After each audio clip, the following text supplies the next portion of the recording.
భద్రాచలం వద్ద భక్తుల పుష్కర స్నానాలు కొనసాగుతున్నాయి. మరిన్ని వివరాలు మా ప్రతినిధి శ్రీశైలం ప్రత్యక్ష ప్రసారం ద్వారా అందిస్తారు. గోదావరి నది భక్తులతో పులకించిపోతుంది. రాష్ట్రం నలుమూల నుంచి తరలి వస్తున్న భక్తులతో గోదావరి నది సందడిగా మారింది. ఈ రోజు నుంచి పుష్కరాలు ప్రారంభమవుతుండటంతో దేశం నలుమూల నుంచి కూడా భక్తులు భద్రాచలం వస్తున్నారు. పుష్కర స్నానాలు ఆచరించి రాముడిని దర్శించుకునేందుకు భక్తులు భారీగా క్యూ లైన్ లో నిల్చున్నారు. ఇటు పుష్కర ఘాట్లతో పాటు భద్రాచలం వద్ద రద్దీ బాగా పెరిగిపోయిందని చెప్పొచ్చు. ఉదయం 5 గంటల నుంచే భక్తులంతా కూడా పుష్కర ఘాట్ల వద్ద వేచి ఉన్నారు. 6:27 గంటలకు చినజీర స్వామి పుష్కరాలను ప్రారంభించిన తర్వాత భక్తులంతా కూడా పుణ్యస్నానాలు ఆచరిస్తున్నారు. ఉదయం నుంచి కూడా పుణ్యస్నానాల ఘట్టం అనేది కొనసాగుతుందని చెప్పుకోవచ్చు. అటు చినజీర స్వామితో పాటు మంత్రులు తుమ్మల నాగేశ్వరరావు, హరీష్ రావు, అదేవిధంగా భాజపా రాష్ట్ర అధ్యక్షుడు కిషన్ రెడ్డి కూడా ఈ పుష్కర ప్రారంభోత్సవ కార్యక్రమంలో పాల్గొన్నారు. రాష్ట్రం నలుమూల నుంచి కూడా తరలి వస్తున్నటువంటి భక్తులతో ఆ ఘాట్లన్నీ కూడా సందడిగా మనం చెప్పుకోవచ్చు. మనం ప్రస్తుతం ప్రత్యక్ష ప్రసారంలో చూస్తున్నాం. పుష్కర ఘాట్ మొత్తం కూడా గోదావరి నది వద్ద భక్తులతో నిండిపోయిందని చెప్పుకోవచ్చు. పుష్కర ఘాట్ల వద్ద ఏర్పడిన షవర్ బాతులు, అదేవిధంగా అటు నదిలోను కూడా భక్తులంతా కూడా స్నానాలు ఆచరిస్తున్నారు. ఏర్పాటు చేసిన ఘాట్లకు గోదావరిలో నీళ్లు దూరంగా ఉన్నప్పటికీ కూడా భక్తులంతా కూడా మునక స్నానానికే ప్రాధాన్యం ఇస్తున్నారు. షవర్ బాతుల వద్ద కొద్ది మంది మాత్రమే స్నానాలు ఆచరిస్తుందని చెప్పుకోవచ్చు. గోదావరి నది మొత్తం అంటే భద్రాచలం వద్ద కరకట్ట మొత్తం చుట్టూ మొత్తం కూడా భక్తులంతా కూడా స్నానాలు ఆచరిస్తున్నారు. మరోవైపు కేవలం భద్రాచలంలో మాత్రమే తగినన్ని నీళ్లతో భక్తులంతా కూడా ఇక్కడనే పుణ్యస్నానాలు ఆచరించేందుకు మొగ్గు చూపుతున్నారు. మరోవైపు అటు పర్ణశాల గాని వెంకటాపురం తదితర ప్రాంతాల్లో ఏర్పాటు చేసిన ఘాట్లలో గోదావరిలో నీళ్లు లేని కారణంగా భక్తులు అటువైపు వెళ్లే అవకాశం లేకుండా పోయింది.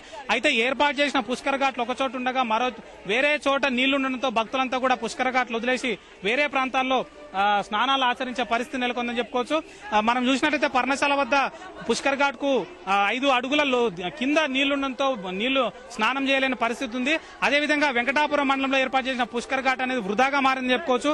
అక్కడ భక్తులు వెళ్లలేని పరిస్థితిలో ఉంది. మొత్తంగా కూడా గోదావరి అంతా కూడా ఎడారిని తలపిస్తుండడంతో అక్కడ భక్తులు పుణ్యస్నానాలు ఆచరించేందుకు వెళ్లడం లేదు. అదేవిధంగా మనుగురు మండలంలో ఏర్పాటు చేసిన చినరావిగూడెం, రామన తదితర పుష్కర ఘాట్ లో కూడా కొండాయిగూడెం పుష్కర ఘాట్ వద్దకు గోదావరి నది మధ్యలో పొక్లైన్లతోని తవ్వి కాలువ తీసి ఘాట్ వద్ద కూడా నీటి సౌకర్యం కల్పించడం జరిగింది.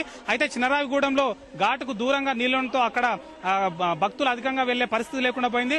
మరోవైపు పుష్కర ఘాట్లు ఏర్పాటు చేయని ప్రదేశాలైనటువంటి చింతిర్యాల తదితర ప్రాంతాల్లో భక్తులు నేరుగా వెళ్లి స్నానాలు చేస్తున్నారు.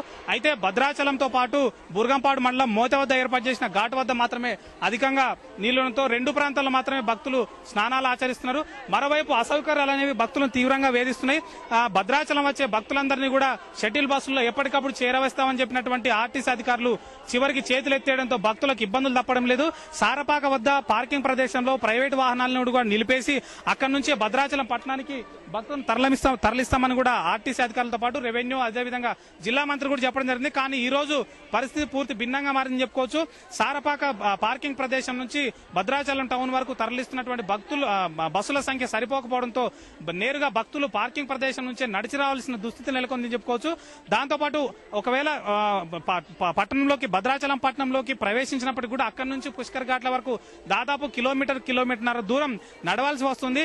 పుష్కర్ ఘాట్ల వరకు వచ్చేసరికి భక్తులంతా కూడా తీవ్ర అసహనం వ్యక్తం చేస్తున్నారు. చేసిన ఏర్పాట్లు ఏమాత్రం సరిపోలేదని కూడా చెప్తున్నారు. దీంతో పాటు తాగునీటి సౌకర్యం కావచ్చు, మిగిలిన అన్ని సౌకర్యాలు కూడా భక్తులను తీవ్రంగా ఇబ్బంది పెడుతున్నాయి. అయితే పోలీసులు అడుగడుగునా పోలీసులు విధిస్తున్నటువంటి ఆంక్షలనే వారిని మరింత ఇబ్బందికి గురిపెడుతుందని చెప్పుకోవచ్చు. ఈ విధంగా ఎక్కడికక్కడ పుష్కర ఘాట్ల వద్ద ఏర్పాటు చేసిన ఏర్పాట్లు కావచ్చు, రవాణా సౌకర్యాలు కావచ్చు, భక్తులను తీవ్ర ఇబ్బందులకు గురి చేసి చెప్పుకోవచ్చు.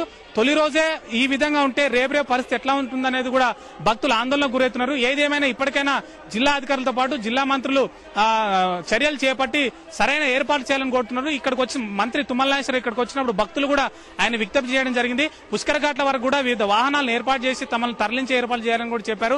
వృద్ధులు, మహిళలు, అదేవిధంగా చిన్నపిల్లలు చాలా ఇబ్బందులు పడుతున్నారని కూడా భక్తులు ఆయనకు మొరపెట్టుకోవడం జరిగింది. అయితే ఇప్పుడు అలాంటి అవకాశం ఉండదని కూడా మనకు మంత్రి ఇక్కడ భక్తులతో చెప్పారు. ఈ విధంగా చూసినట్టు జిల్లా వ్యాప్తంగా కూడా పుష్కర ఘాట్ల వద్ద ఉన్నటువంటి పరిస్థితి విధంగా ఉంది. మొత్తంగా భక్తులు తొలి రోజు అసౌకర్యాల మధ్యనే పుణ్యస్నానాలు ఆచరిస్తారు. ఓ టు స్టూడియో.